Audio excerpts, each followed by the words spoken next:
근데 미국의 태도가 저는 굉장히 궁금한데요. 그게 큰 방점입니다. 포인트라고 네. 생각하는데 워낙 의원님께서는 네.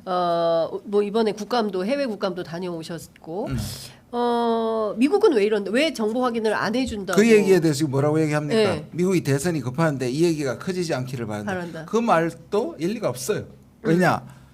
바이든은 그 얘기가 민주당은 호재죠. 그렇죠. 호재인데 왜 가만히 있습니까? 네. 저렇게 지금 그리고 그 전에 뭐가 있었냐면요. 2월 달에 지금 두 가지 사건을 꼭 아셔야 됩니다. 네. 2월 달에 마크론이 예. 파병하자고 제의했다가 다른 유럽 국가한테 질타를 엄청 받았어요. 맞아요. 예. 그다음에 9월에 예. 미국이 뭘 가져오라 그랬습니까? 예. 승리 전략을 가져오라 그랬어요. 예. 우크라이나 예. 젤렌스키가 갔습니다. 예. 예. 그거 완전히 미국에서 무시당했죠. 지원을 해주겠지만 아무것도 받아들이지 않고 네. 그 공화당 의장 만나주지도 예. 않았습니다. 자 이렇게 이런 건 뭐냐면 두 개 실패한 젤렌스키가 결국 나토 참전 외에는 승리의 가능성이 없는 것들을 밝혀내기 위해서 북한을 불러들이는 정보를 거짓 정보를 날렸고 그걸 덥석 물었던 게 저는 한국이라고 강력하게 의심합니다. 물론 이거는 제가 추정하는 거지만 네. 그렇게 보입니다. 그 어찌됐든 뭐 중요한 것은 한반도의 위기가 이것 때문에 촉발되는 것은 아닌가라는 생각이 좀 드는데요. 오늘 아침 보도된 내용을 좀 종합을 해보면 일단 우리 정부에서 어제 이제 윤석열 대통령하고 나토 사무총장이 통화를 해가지고 이 정보 북한의 러시아 파병 정보를 공유를 했다는 거예요. 그리고 더 중요한 것은 155mm 포탄 네. 이것을 사실상 살상무기에 해당하는 건데 이거를 지원하는 문제 그리고 또 하나는 군사요원을 파견하는 문제 이 점에 대해서 검토를 정부가 하기 시작했다. 여기도 두 가지를 이게 봐야 되게 해. 위험한 두 가지 위험한 예. 거죠. 두 가지 그리고 지금 언론이 어떻게 나오냐면 나토가 그동안은 노했었는데 네. 나토가 마치 인정했다는 식으로 지금 얘기하고 있어요. 네. 아닙니다. 인정 아닙니다. 전혀 나토의 공식적 입장을 확인할 수 없다고 예. 미국의 공식적 입장도 확인할 수 없다입니다. 그런데 우리가 가서 설명을 하는 거고 그럼 나토나 미국이 로이드 오스틴도 뭐라고 얘기하냐면 확인할 수 없는데 이게 네. 사실이라면 우려스러울 만 이게 무슨 말입니까? 사실 아니라는 얘기. 사실이 확인될 수 없다는 거고 네. 그래도 사실이면 우려할 만하죠. 그런데 그걸 미국이 먼저 얘기하지 않는다는 거는 지금 한국의 일방적 주장이고 한국의 소스는 우크라이나는 얘기고 그럼 나토는 이걸 왜 받았느냐? 나토는 지금까지 원한 게 뭐였습니까? 한국의 참여예요. 네. 한국의 지원과 참여란 말이 예. 자기들은 안 들어가면서 한국이 적어도 살상 제가 지금까지 국회의원이 된 다음에 유럽 대사들 몇 번 만났는데 전부 다 한국이 반드시 지원하고 참여해야 된다는 강력하게 얘기했는데 제가 놀랐습니다. 당연하죠. 그러니까 군사 무기 지원을 반드시 해야 된다는 거. 첫 번째는 무기 지원이 그다음 참전이겠죠. 무기 지원 파병하라는 거예요. 파병하는 건데 그까지는 얘기하지 않더라도 무기 지원에 대해서 아주 강력하게 요구하는 것을 기분이 굉장히 나빴는데요. 저는 예. 지금 그런 식으로 한국이 얘기하면 나토가 얼마나 좋아하겠습니다. 이 사실 정보는 차치하고라도 한국이 참여한다면 막을 이유가 없으니까요. 그걸 마치 한국 나토의 협력인 것처럼 마치 나토가 북한의 러시아 파병을 확인한 것처럼 호도하고 있는 정부와 일부 매체들이 저는 이게 문제가 있다고 생각합니다.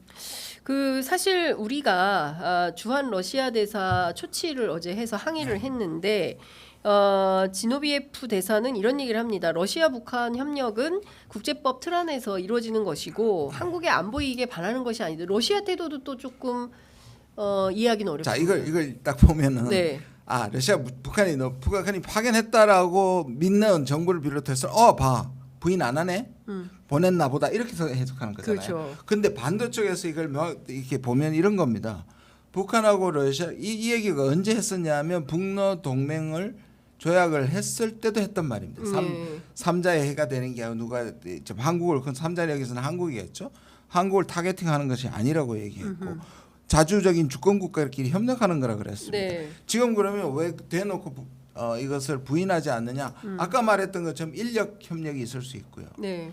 그다음에 군사 고문단 수십 명이 있을 수도 있고요. 네. 그런 것들을 전철하면 또 꼬리 물기로 계속 러시아가 곤란한 지경에 처할 수 있죠. 네. 그러니까 저는 이게 그 보냈다고 얘기하는 아까 말한 것처럼 보내고 실제적으로 그 정도의 전투 병력을 보내면 반드시 드러나게 돼 있어요. 1,500명 예, 가면 러시아가 바보가 숨길 아닌 수 이상, 없다. 러시아가 바보가 아닌 이상 이렇게 위험한 짓을 할 리가 없다고. 군복은 입었지만 이 사람들이 전투병으로 파병된 것이 아니라 네. 무슨 다른 무슨 산업과 관련된 산업가 된 인력인지 아니면 수십 명이 아까 말한 예. 그 비밀리에 보내진 참관단이건 고문단이건 예. 그런 건 있을 수 있죠. 그런 방식일지 방식일지. 확인할 수가 근데 없다. 그 확인에 저는 지금 입증의 책임이 저한테 있는 건 아닌 그렇습니다. 그런데 정부에서 나토에 이 관련해서 정보 공유단을 파견한다는 거지 않습니까?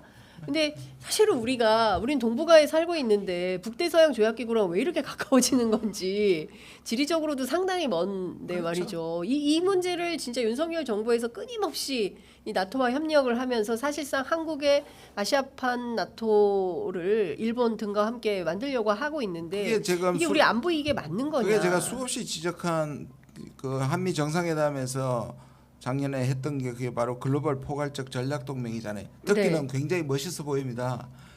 이게 뭐냐면 우리가 미국과 함께 세계를 경영한다는 겁니다. 예. 무슨 말이냐면 이 글로벌 포괄적 전략 동맹으로 이름 붙인 건 뭐냐면 우리가 언뜻 보면 미국과 함께 세계 평화를 위해서 뛰는 것처럼 보이지만 미국의 세계 전략에 동원되는 겁니다. 실제는. 그러니까 우리와 함께 일본, 호주, 인도, 뉴질랜드입니다. 인도는 빠져. 뉴질랜드 IP4라고 그러죠. 예. 3년째 지금 참여하고 있고. 예.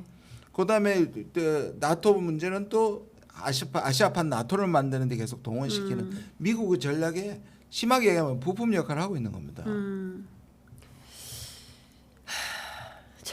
그리고 한미일도 마찬가지잖아요. 네. 한미 동맹이 북한을 억제할 수 있는 충분한 힘에도 불구하고 한미를 묶는 이유가 중국과 러시아를 의식한다는 거잖아요. 그러니까 우리가 지금 우리를 스스로 계속 위험한 곳에 빠뜨리는 거잖아요. 그래서 제가 말씀드리는 게 우크라이나에 파병한 게 사실이라고 하더라도 이럴 경우에 이 파병에 대해서 비판하고 이런 거에 대해 비난하는 건 맞지만 우리가 그 전쟁에 뛰어드는 게 해결 방법이냐 이게 너무 이상한 거예요. 그러니까 경우에 따라서는 남북이 우크라이나 러시아 전쟁터에 그래서 서로 대리전을 치르는 그렇죠. 상황이 될 수도 있겠다. 그리고 만약에 예. 남북이 됐을 때 그럼 그 다음에 뭐가 됩니까? 러시아가 또 한국에- 한반도 전쟁에 참여하는 거 아닙니까? 그러면은 왜 그걸 빌미를 우리가 만들어 줍니까?